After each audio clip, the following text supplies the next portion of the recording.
Aside from the fact that my sister taught me how to read when I was 3 years old by using Peanuts books, you know, and I think by the time I was 11 or 12, I was a full-blown comics geek. I've been an artist all my life, and I started out as a comic book artist, ironically.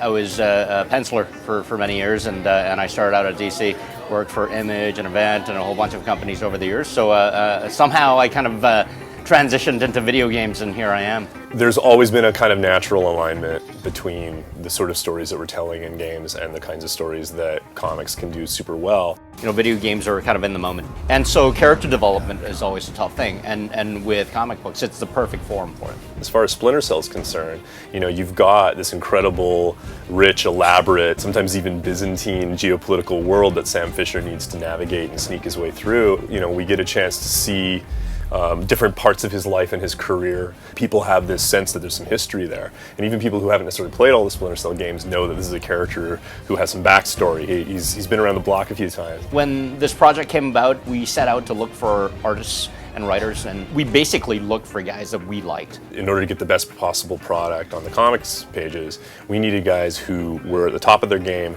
but also specifically had an interest in the kinds of themes and the kinds of genre that we were talking about. I've worked on a number of different books. Olympus, Greek mythology, The Light was a horror book, and then I started a number of books, Who is Jake Ellis, Dancer, and The Activity, which were in a more spy-fi, espionage, military area. Each book was very distinct from the others, but The Activity especially is what got me the attention that brought me into the Splinter Cell project. What was important for a creator like me coming on board is that it wasn't a world totally foreign to me, both because I was familiar with the game and because, you know, I'd done a lot of my own research. But the world was so well put together and thought out that the pieces were already there to play with.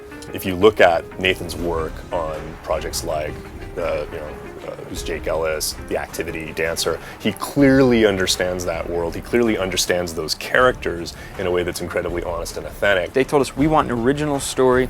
We knew where it needed to begin and where it needed to end up to fit in the Splinter Cell canon, to fit in the timeline of, you know, Sam Fisher's career. But we were allowed to be creators. If you want to get a good result in terms of comics, you need to bring in a good team that you trust. You need to give them, you know, kind of the key pillars of what the franchise is about and what the characters are about, what the brand is about.